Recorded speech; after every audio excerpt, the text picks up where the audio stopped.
Dear students, आज एक question है।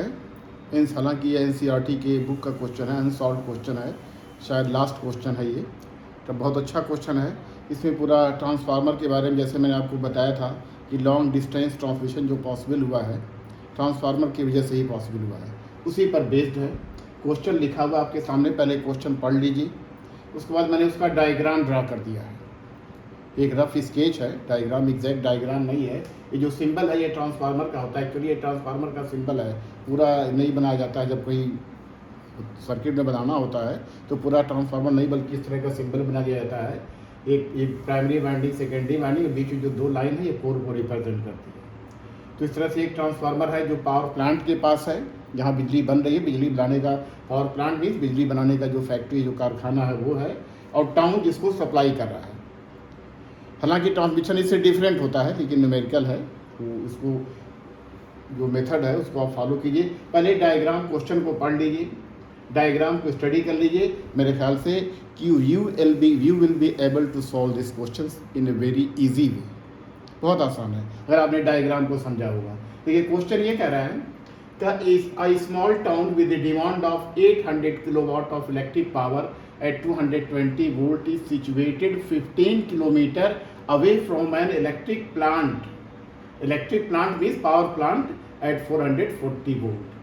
यानी कोई छोटा शहर है, छोटा मोटा शहर है, जिसकी पूरे शहर की जो डिमांड है, छोटे मोटे टाउन की जो डिमांड है 800 किलोवाट की है, और ये 220 वोल्ट पर सप्लाई करता है पावर प्लांट से, जो कि इस टाउन से 15 किलोमीटर दूर है, 440 वोल्ट पे। यानी जो पावर प्लांट है जो जनरेट कर रहा है वोल्टेज, यानी पावर प्लांट की जो वोल्टेज जो जनरेट कर रहा है 440 वोल्ट है। The resistance of the two wire line carrying power is 0.5 ओम पर किलोमीटर। यानी ये ट्रांसफार्मर है, पावर प्लांट के पास है, सब स्टेशन जो पावर प्लांट के पास है वहाँ पर है। ये जो वोल्टेज को क्या कर रहा है, स्टेप अप कर रहा है, क्योंकि पावर प्लांट की वोल्टेज 440 है, इसको स्टेप अप करेगा। 440 से कुछ स्टेप अप होकर के वोल्टेज आएगी। फिर ट्रांसमिशन लाइन के थ्रू ये पावर जाएगा टाउन में। दो लाइन है, देखिए दो लाइन होती है, आपने देखा होगा, कम से कम दो लाइन तो होती है पावर के लिए। तो एक लाइन ये है 15 किलोमीटर, दूसरी लाइन भी 15 किलोमीटर ही होगी, तो कहने वाली बात है। दो तार है तो दोनों की लेंथ इक्वल होगी, जो कि 4000 वोल्ट पर इस ट्रांसफार्मर को दे रहा है। और 220 वोल्ट जो स्टेप डाउन ट्रांसफार्मर, ये तो ट्रांसफार्मर हो गया, आप स्टेप अप हो गया। तो जाहिर सी बात है जो पावर प्लांट के पास होता है वो स्टेप अप होता है, जो लो वोल्टेज को हाई वोल्टेज में कन्वर्ट करता है, जिससे हमारे लॉसेस, पावर लॉस कम हो और वोल्टेज लॉस भी कम हो। फिर जाकर के जो सिटी में जो टाउन स्टेशन है, यानी जो टाउन में सिटी जो सब स्टेशन है, इसको हम कह सकते हैं एरिया सब स्टेशन या डिस्ट्रीब्यूशन सब स्टेशन, वहाँ पे जा रहा है, 800 लोड को सप्लाई कर रहा है। तो क्वेश्चन को पढ़ लीजिए, क्या क्या पूछा गया, और डायग्राम को कर लीजिए, समझ लीजिए, तो बहुत ही आसानी से आपका हो जाएगा क्वेश्चन। कुछ भी इसमें नहीं है, कुछ क्वेश्चन में आपको ये जो ट्रांसफार्मर पे जो फार्मूले होते हैं, यहाँ तक कि जो है वो भी नहीं लगाना है, पहले और दूसरे पार्ट में अपने आप से सब हो जाएगा। सिर्फ पावर का जो सिंपल फार्मूला होता है। और ये नोट कर लीजिए, जो भी वोल्टेज है, जो भी वोल्टेज हो रही है, चाहे से 440 हो, 400 हो, 220 हो, all the voltages are RMS, all the voltage are RMS। जो भी होते हैं all the V means voltage, and I यानी सारे वोल्टेज और सारे current are in RMS value. सारे क्वेश्चन में RMS वैल्यू है। अगर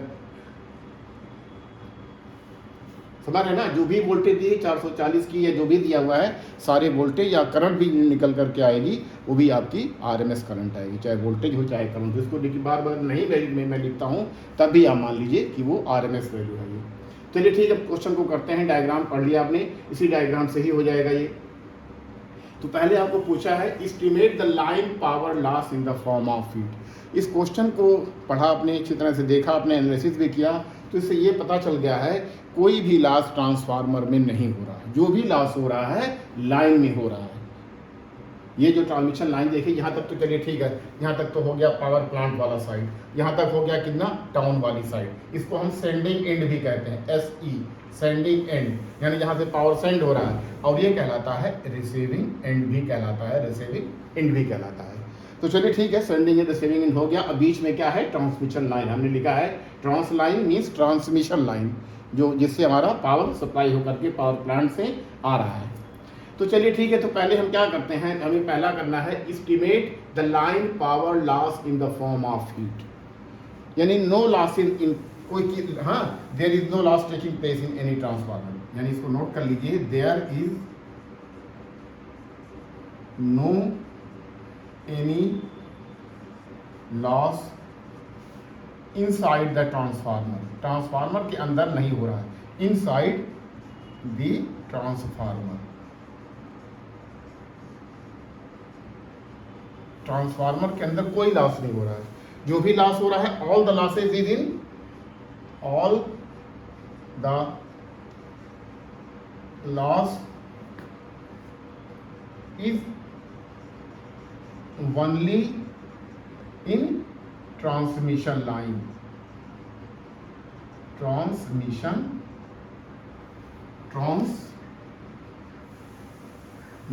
लाइन, ट्रांसमिशन लाइन में जो भी लॉस हो रहा है, किसमें हो रहा है, ट्रांसफार्मर में कोई लॉस नहीं है, जो भी लॉस है आपका ट्रांसफार्मर में लॉस है।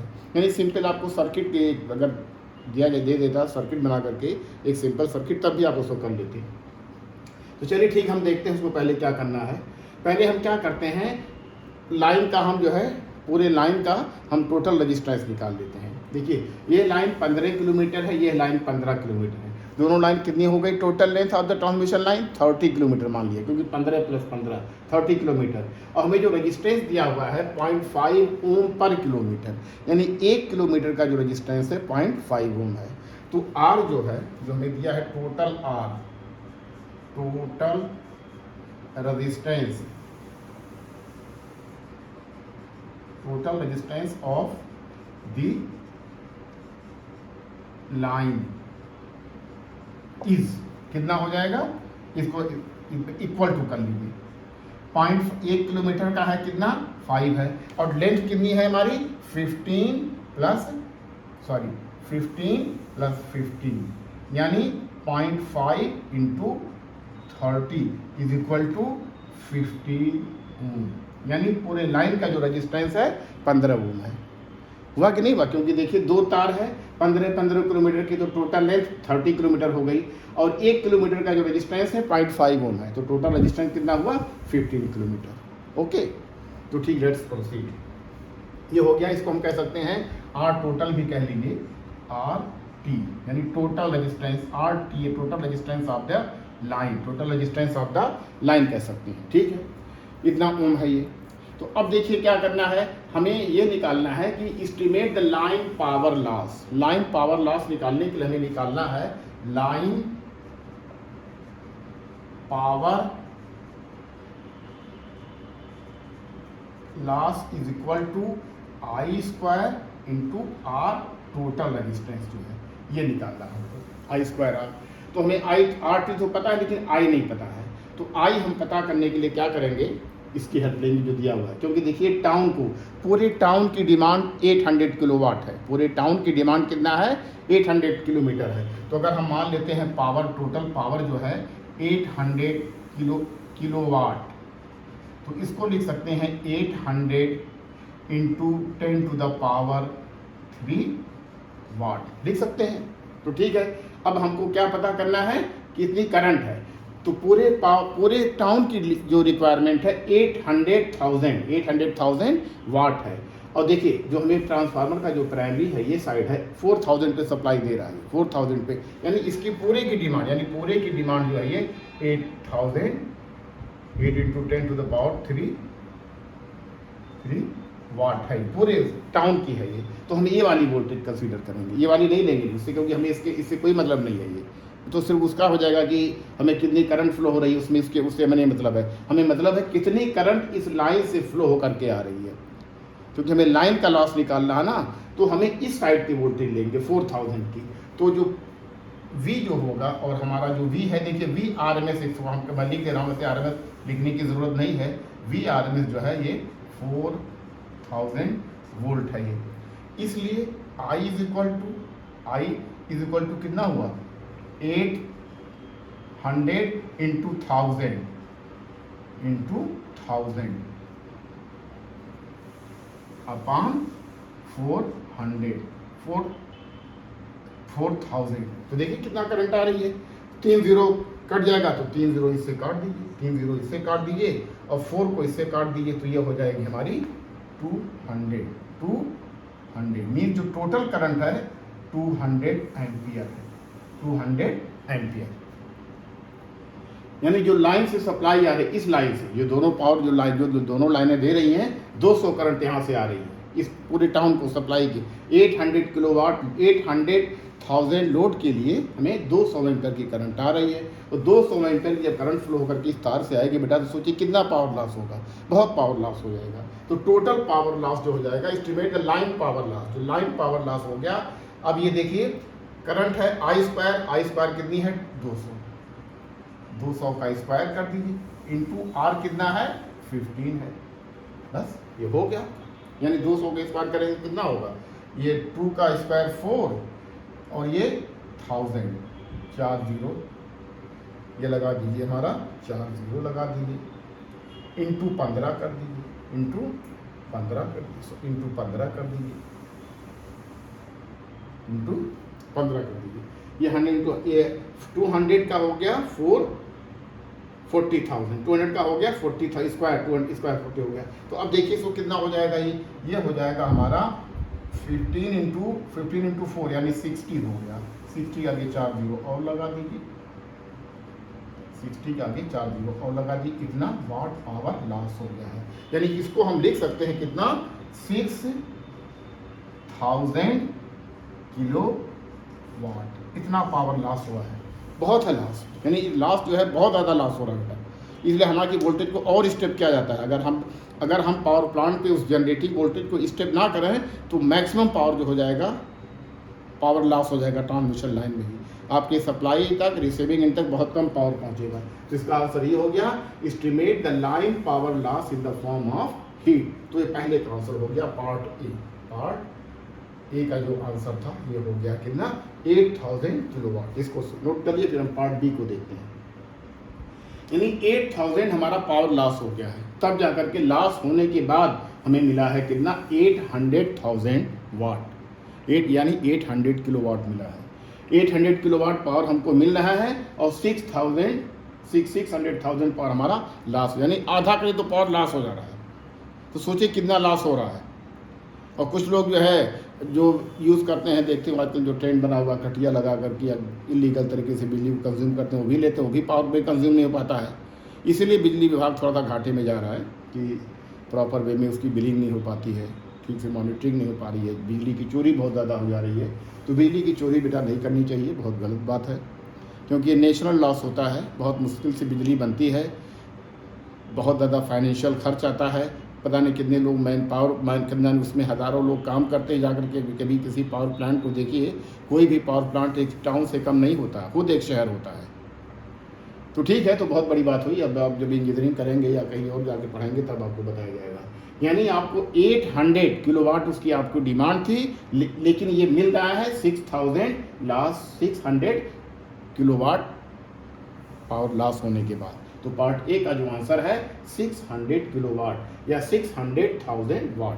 तो इसको नोट कर लिए, फिर मैं इसको मिटाता हूँ। चलिए ठीक है, इसको सब अपने से कर सकते हैं, कोई सर्किट की ट्रांसफार्मर की प्रॉब्लम नहीं, सर्किट पर आधारित क्वेश्चन है जो पावर फार्मूला में पढ़ा था ये। लेकिन देखिए बेटा जो आया है ना, ये VRMS है, जो RMS आया है ये भी सब RMS वैल्यू ही है। या मैं लिख दे रहा हूँ, मैं ये RMS वैल्यू ही है, RMS वैल्यू ही है, यानी रूट मीन स्क्वायर वैल्यू। जब AC है तो रूट मीन स्क्वायर वैल्यू ही आएगी। चलिए ठीक है, अब दूसरा पार्ट करना है, how much power must the plant supply assuming there is a negligible power loss due to leakage. यानी लीकेज की वजह से ट्रांसफार्मर के अंदर जो लीकेज वगैरह हुआ है उससे कोई पावर लॉस हुआ ही नहीं हुआ है। या तो हमने ना कॉपर लॉस को माना गया है, ना कि लॉस तो होगा ही कुछ ना कुछ, लेकिन मान लीजिए कोई लॉस नहीं हुआ, ना लीकेज की वजह से हुआ है, ना I2RT लॉस हुआ है, किसी तरह कोई लॉस नहीं हुआ है। तो इस तरह से अब हमको दूसरा पार्ट भी आसानी से हो जाएगा, इसमें कुछ नहीं करना है, सिर्फ हमें सॉरी ठीक है, इसको नोट करिए, फिर हम पार्ट बी को आगे बढ़ाते हैं। पार्ट बी, इसको नोट करिए जल्दी से। समझिए बेटा, बहुत आसान है, बहुत इजी क्वेश्चन है। सिर्फ इसमें कहानी लिख दी गई है जो मैंने बताया था आपको कि पावर प्लांट लॉन्ग डिस्टेंस से कैसे ट्रांसमिट होकर के और डिस्ट्रीब्यूशन उसका क्या रहता है, उसी पर एक छोटी मोटी कहानी बना दी गई है। उसी तरह एक क्वेश्चन है। ओके ठीक है, मैं इसको अब रद्द कर रहा हूँ। मैं आगे बढ़ते हैं पार्ट बी की तरफ। चलिए ठीक है, इसको मैं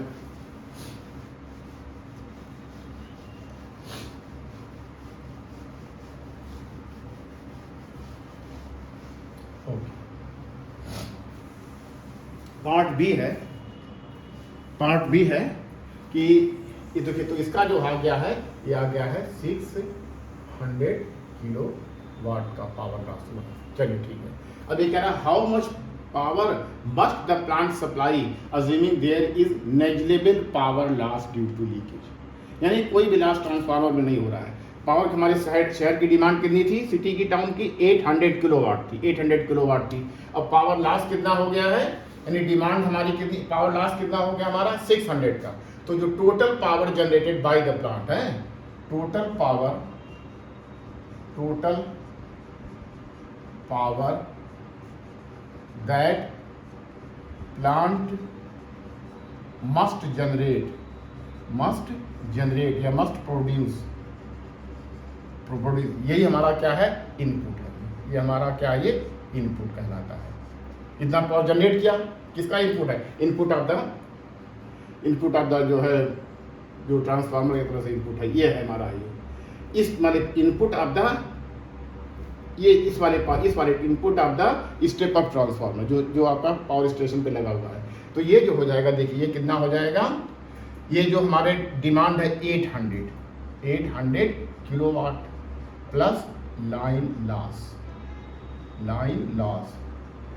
लॉस मीन जो लॉस लाइन में हुआ है, इस वाली लाइन में हुआ, जो ट्रांसमिशन लाइन उसमें लॉस हुआ है। तो लाइन लॉस कितना हमारा आया है, 600 आया है, अभी आपने देखा है। तो ये जो हो गया है 800 किलोवाट प्लस 600 पावर तो लॉस हो गया है। तो ये जो हो गया है 14,684,14,000 किलो वाट, ये पावर इतना हमें सप्लाई करे। यानी how much power must the plant supply assuming there is a negligible power loss due to leakage. बेटा मैं बार बार इसमें बता रहा हूँ कि ट्रांसफार्मर में कोई लॉस नहीं, जो कुछ लॉस हुआ है लाइन में लॉस हुआ है। तो लाइन में लॉस होकर के यहाँ तक कि 600 किलोवाट का लॉस हो गया। अगर ट्रांसफार्मर में लॉस होता तो सब मिला करके ज़्यादा तो पावर हमारा लॉस्ट ही हो जाता, लॉस हो जाता, वेस्ट हो जाता, कुछ पता नहीं चल पाता। तो ठीक है, इस तरह से देखा आपने कि जो पावर को जो जनरेट करना चाहिए, यानी इस तरफ से ये होना चाहिए 1400 किलोवाट, यानी ये हो जाएगा 1400 किलोवाट, इतना पावर जनरेट करना। पार्ट बी भी होगा, पार्ट से जोड़ना था, कुछ नहीं करना था इसमें। और सी है characterise the step up transformer at the plant पे जो लगा हुआ है उसको कैरेक्टरिस्टिक बतानी है, यानी उसकी रेटिंग बतानी एक तरह से। क्या है आपको तो पता है, एक जनरेटिंग जो है 440 है ये, लेकिन ये हमको नहीं पता है, ये हमको नहीं पता है। अब देखिए यहाँ पे हमें 4000 मिल रहा है, यहाँ पे कितना मिल रहा है, 4000 वोल्ट मिल रहा है। तो ये जो वोल्टेज मिल रहा है, जब इसमें करंट भी फ्लो हो रही है, रेजिस्टेंस भी फ्लो हो रही है, तो वोल्टेज ड्रॉप भी तो होगा इसमें, कि होगा कि नहीं होगा, वोल्टेज ड्रॉप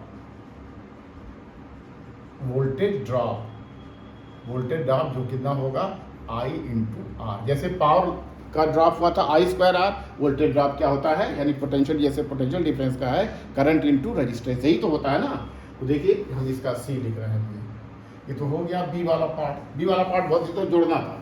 ये पूछा था कि how much power must the plant supply, यानी पावर को 1400 किलोवाट पावर सप्लाई करना चाहिए। इसको नोट कर लीजिए, फिर मैं आगे देखता हूँ उसको।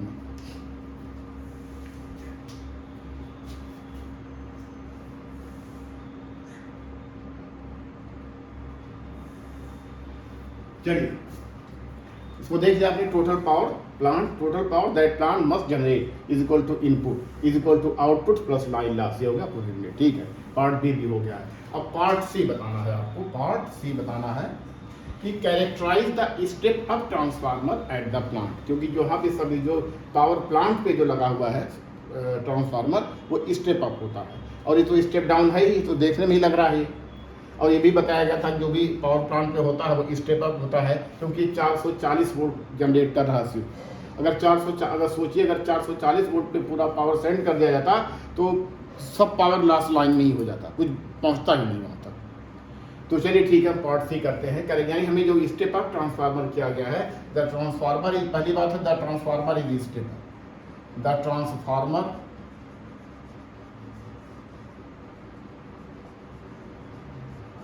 इज स्टेप अप, ये तो पहला ही हो गया स्टेप, ये लिखा भी हुआ है। अब उसका हमें बताना है क्या, रेशियो बताना है। पहले देखिए, ये हमको पता है 440, अब ये हमको पता है वी एस कितनी होनी चाहिए। यहाँ पर कितना आई है, 4000 वोल्ट है, तो 4000 वोल्ट लाइन लॉस होने के बाद आया होगा। यानी ये जो आया हुआ है वी एस, यानी जो V S secondary of the transformer जो आया हुआ है, ये क्या है, ये है प्लस लाइन लॉस, यानी जो आ रहा है ये V S equal to line voltage drop, line voltage drop plus 4000 volt, plus 4000 volt. समझ रहे हैं ना कि यहाँ जो वोल्टेज 4000 मिली है, ये कब मिली है, जो यहाँ वोल्टेज रही होगी उसमें से कुछ वोल्टेज ड्रॉप हो गया होगा, ठीक है ना।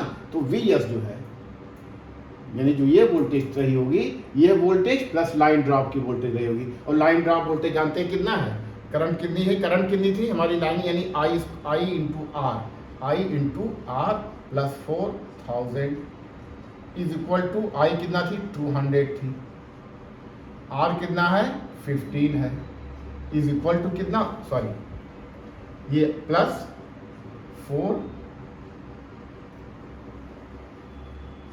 4000, तो 200 इंटू 15 ये हो गया 3000 प्लस 4000 बराबर हो गया ये 7000 वोल्ट।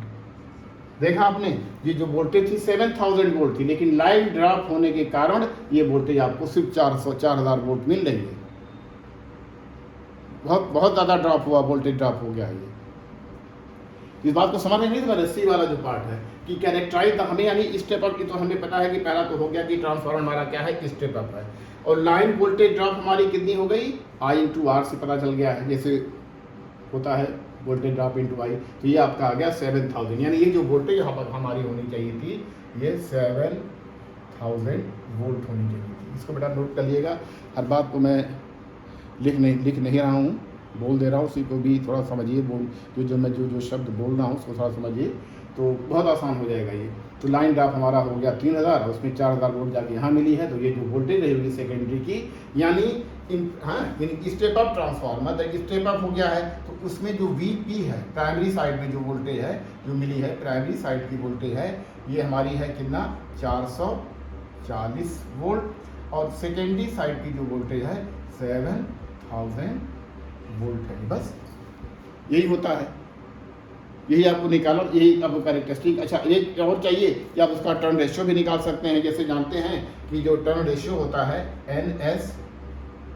NS अपॉन NP, यानी second number of turn to the secondary, number of turn to the primary is equal to VS, voltage in the secondary and voltage in the primary. तो देखिए कितना होगा, VS कितना है 7000 है, ये जो आ रही वोल्टेज 7000 है, 7000, और ये जो वोल्टेज कितनी है, VP है कितनी है 440 है ये। तो देखिए इसको काटिए, इसे कितना होगा, ये करीब 15 पॉइंट समथिंग आएगा, जो कि 700 इंटू 44, तो 44 जब करेंगे इसमें से तो ये हो जाएगा 115, यानी अप्रॉक्सीमेटली आएगा ये 16 रेशियो, जो उसका टर्न रेशियो आएगा, यानी जो ये टर्न रेशियो है, ये जो के है टर्न रेशियो, तो सब करेक्टराइज हो गया। यानी जो आपका है स्टेप अप ट्रांसफार्मर है, इसमें जो VP है ये है 440 वोल्ट, और जो VS है ये है 7000 वोल्ट, और जो टर्न रेशियो है K ये है अप्रॉक्सीमेटली 16, 15 पॉइंट समथिंग मीन्स अगर 15.78 या कुछ हो तो उसको 16 मान लिया था, क्योंकि टर्न कभी आधा नहीं होता, आधा टर्न का मतलब कोई नहीं होता है, आधा टर्न तो एक कॉइल हो गई, एक कंडक्टर हो गया। तो इस तरह से देखा आपने कि 16 जो है इसका जो कैरेक्टरिस्टिक है, जो हमने ट्रांसफार्मर प्राइमरी साइड में यूज़ किया है, ये 440/60,000 वोल्ट का है, यानी प्राइमरी साइड में 440 वोल्ट, सेकेंडरी साइड में 7000 वोल्ट। और इसका जो टर्न रेशियो है ये कितना है, ये 16 का करीब करीब है। तो पूरा क्वेश्चन सॉल्व हो गया। तो बहुत ईजी था बेटा, बहुत ईजी था, इट वॉज सो ईजी। हमने डायग्राम बना दिया है, तो इस क्वेश्चन को डायग्राम समझिए और डायग्राम को समझिए तो अपने आप से कर लेंगे सभी। और जो मैंने बोला है उसको थोड़ा सा ठीक से ध्यान से सुनिए, क्योंकि बहुत कुछ सीखने को मिल जाएगा जहाँ तक मैं जानता हूँ। ठीक है, बात के लिए इतना रहने दीजिए। अब मिलते हैं फिर नेक्स्ट राउंड पे, वो भी कोई अच्छा सा क्वेश्चन लेकर के या कोई अच्छा सा क्वेश्चन लेकर के। धन्यवाद।